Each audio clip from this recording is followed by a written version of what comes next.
Mindflow Radio. Mindflow Radio. Here we are, the eternal present. Yes, we are. She's Jai Lynn. And he's Monte. And today we are here sharing with you some contemplations on living. What is this living thing we do?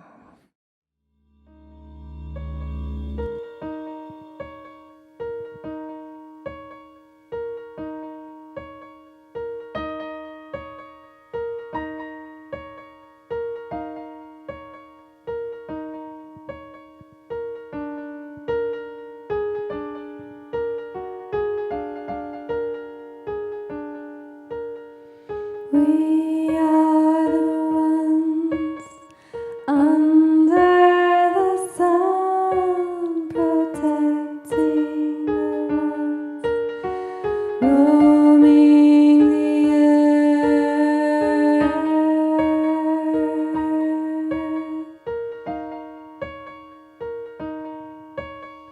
loving brings loving.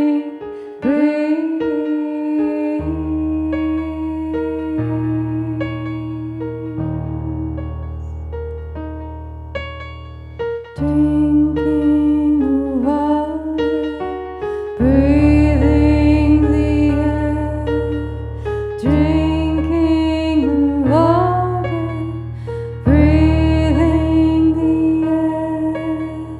Drinking the water, breathing the air.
Well, I'd like to talk about the power of the human mind. Okay. Sounds good. Yeah. I think it's something that's very extremely underestimated by basically everyone. Everyone? Most people. I said basically. So some people, I think, do understand the power of the human mind, and that would be somebody like Elon Musk, perhaps. Okay.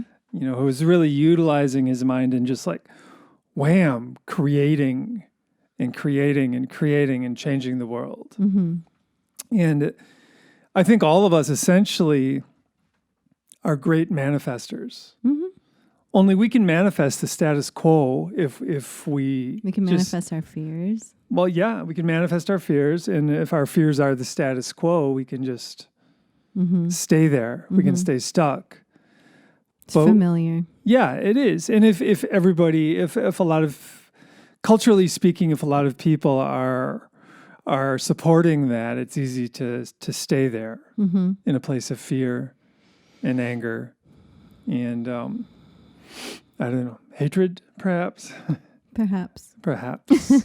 But point being, I think all of us are extremely powerful manifestors. And if we hook into that reality, we can change our lives and change the world to be a better place. What would you create? What would I create? I would create a podcast. Wow, look, he did it.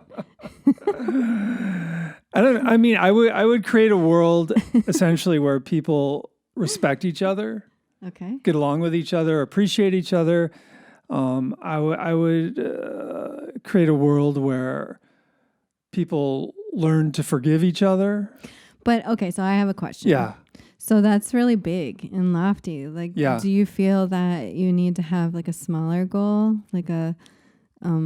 what you are going to create? Or do you think that by having the big goal that it just steers the way and you navigate that way? Well, that's kind of the idea is you have big, audacious goal, and that allows you to know how to steer your mind. Okay. Yeah, and what to focus on and what direction to go to. I mean, and if my goal is to help people get along better, obviously that starts with myself. Mm-hmm. If I would love to see people being more forgiving towards each other, that begins with myself too. Okay. So, that's where that's at. Do you want to know what I would do? What would you do? What would I manifest? Yeah. So Monte shared with me this story about Edgar Cayce, and I swear it's affected my life ever since that day, which I think was only 3 days ago or something. Yeah, and Edgar Cayce is a American mystic from the early 1900s. The sleeping prophet. Yeah. He would lay down to channel. Mm-hmm. And I don't know that much about him, but for some reason we were talking about Edgar Cayce, and you brought up that their healthcare. Can you state what you said? Well, Edgar, talking about Atlantis. Go ahead. Yeah, Edgar Cayce. He would give readings to people, psychic readings, and he would go through past lives. And he was an amazing guy because he actually it was well documented, but he could give somebody a reading who lived across the country and see their room, and he would go into a trance and see the room, see the person, tell them what's wrong with them physically and how to heal themselves. So a medical medium. Yeah, essentially that was his gig. Mm-hmm. And he became famous, and they really documented everything. And there's an Edgar Cayce library out east somewhere. And yeah, cool. And there's many books on him, but in some of his readings he went as far back as Atlantis, if you believe that or not. I mean, this is what he said. And he said the medical system was more of a place of beauty. Mm-hmm. It was like a place with beautiful music. Like people would go there and it had beautiful music. Everybody's dressed in these silks, and the scene was very flowy, and the tapestries were beautiful, and that's what healed people, was this beautiful vibration. Yeah. Yeah. And so that is what I've been thinking about a lot lately. And what is beauty and how do we create beauty and how do we accept beauty and how do we be beautiful. And I know that there's physical beauty, but then there's the deeper level of beauty, which is just kind of this resonance, which you're talking about, like vibration. Yeah. And how do we become a vibrational, beautiful frequency? Yeah. And so if I could manifest anything, it would be being a part of that solution, being a part of the beauty solution that creates a vibration of health. Yeah. And well, you're already doing that. Teaching yoga to people, helping them overcome trauma. That's just bringing their minds back to a beautiful place, right? Yeah. That's what we're shooting for. That's interesting. Yeah. Yeah, I guess I'm always diving deeper in how can I be better at what I want to do. And what goes through my mind is how can I be that essence of beauty so that just the vibration of me being in a room can heal people. Yeah. And I've had some interesting visions over my life of healing people without doing anything. Maybe you're already doing that. And maybe I am already doing that.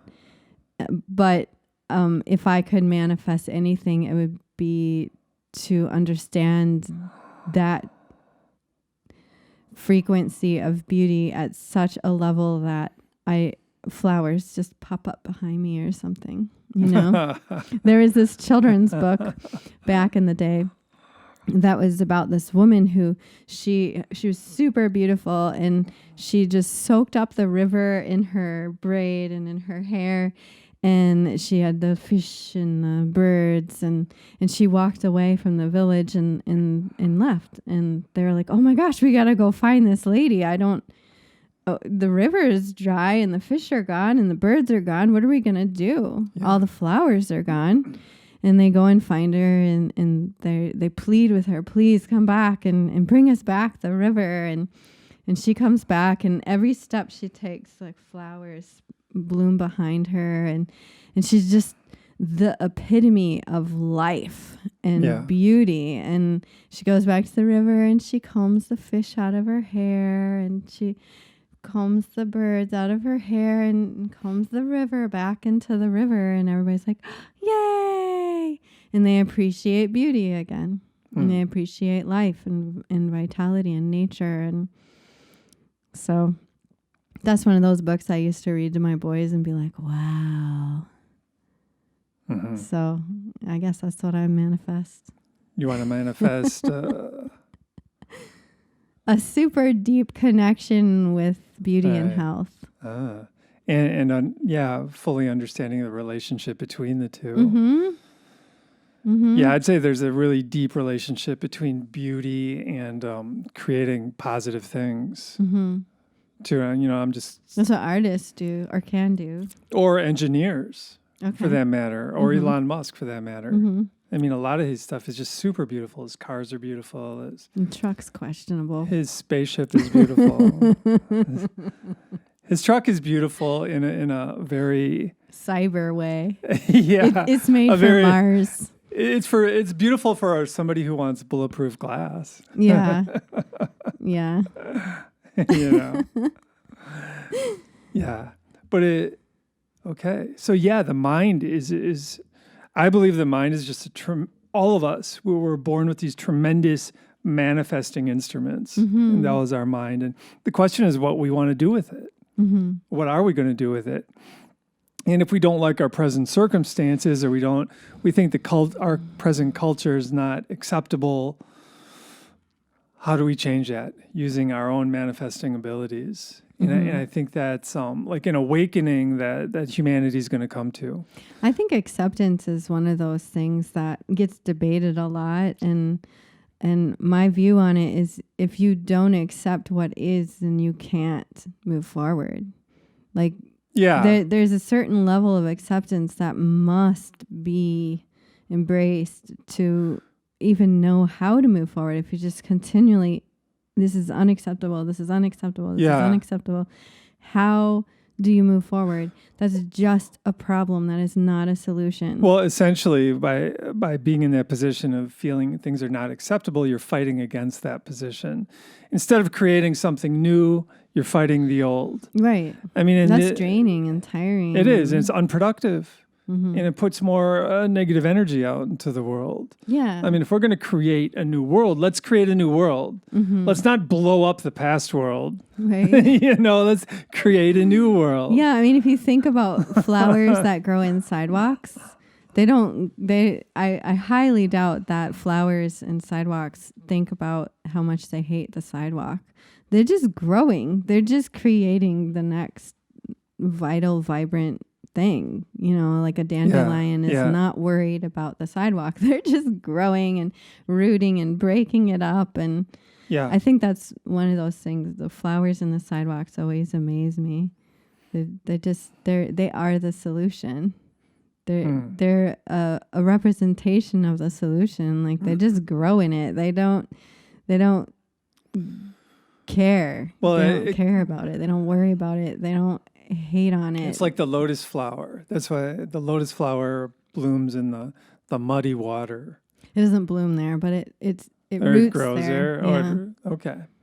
Yeah. And then it flourishes there, whatever. Mm-hmm. It's like, and Buddha's teaching of the Lotus Sutra, I'll just mention that. This is a nice segue into that. And it has to do with manifesting is Buddha's teaching states, support the good, and everybody will achieve enlightenment eventually. Mm-hmm. So don't worry about it. It might take somebody 100 lifetimes. It might take somebody this lifetime. But support the good. Mm-hmm. Create the good instead of fighting the evil. The solution. And don't use intoxicants. He also said that. Okay. So what's an intoxicant? That's my question.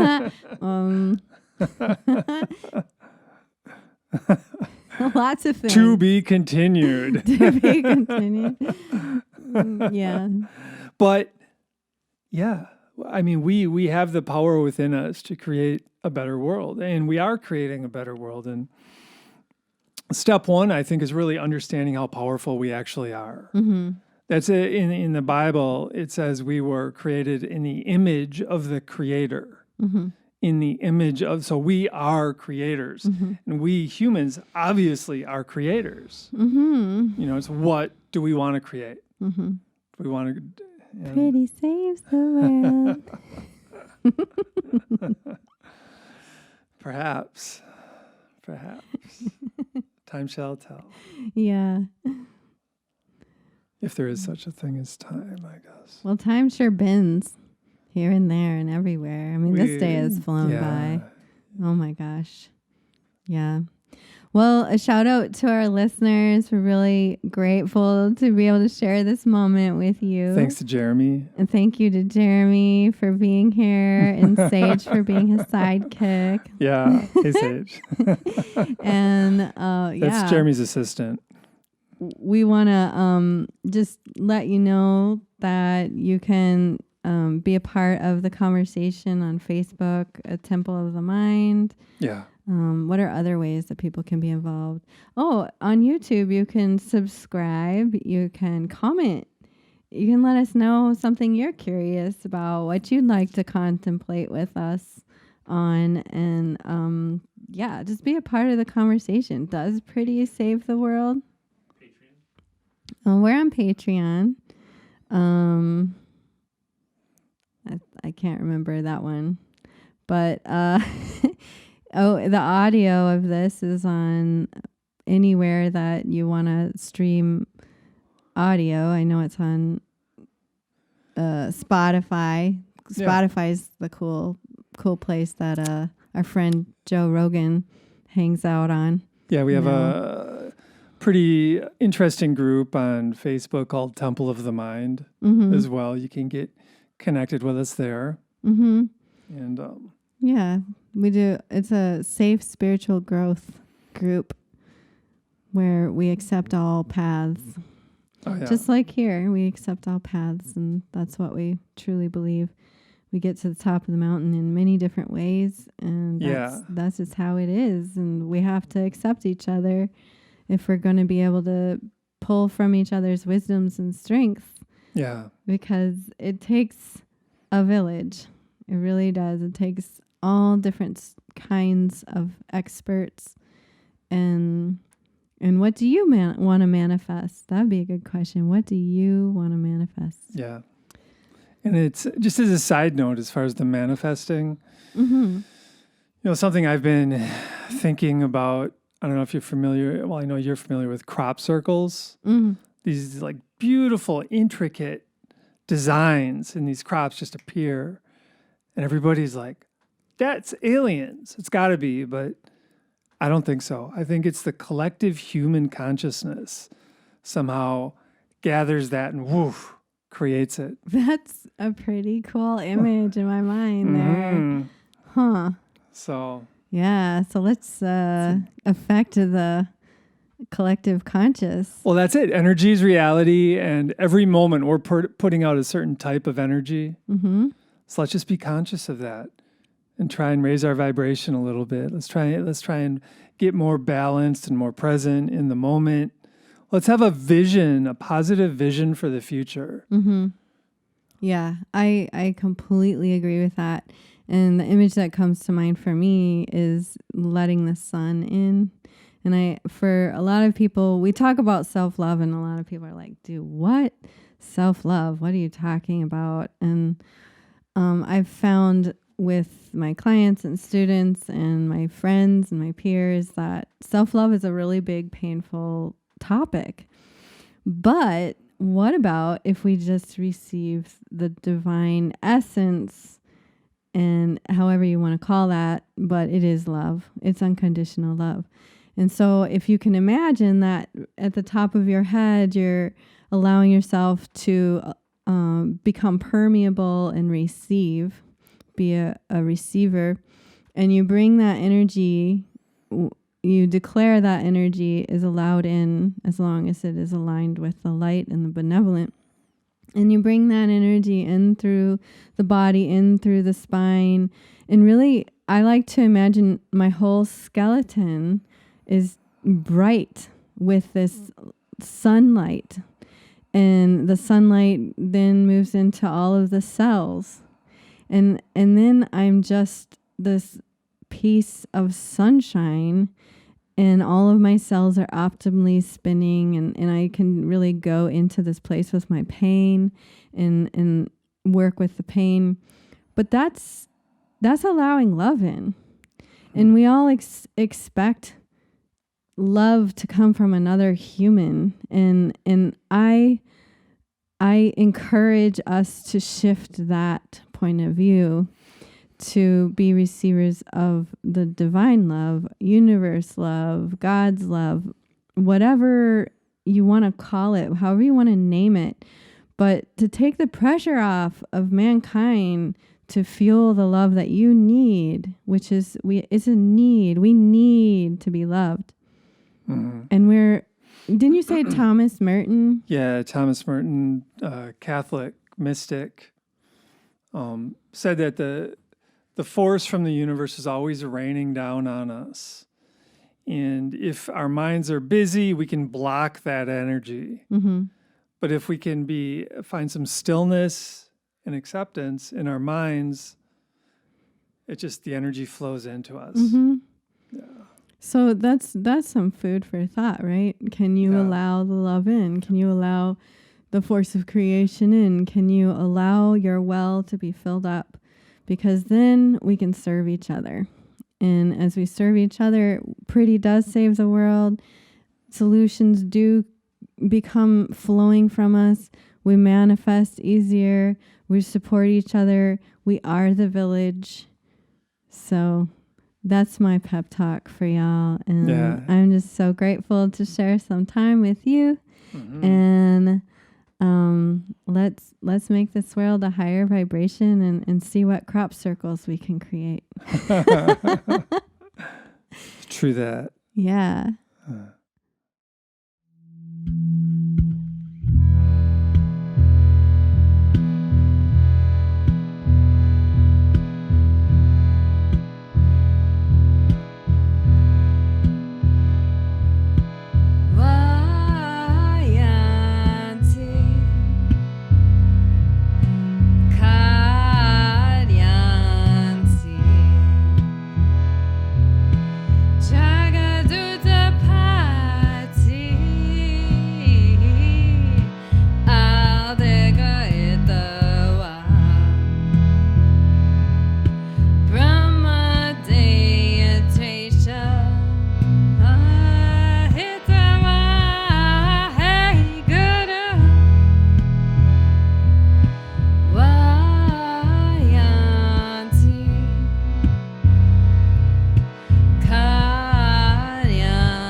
true.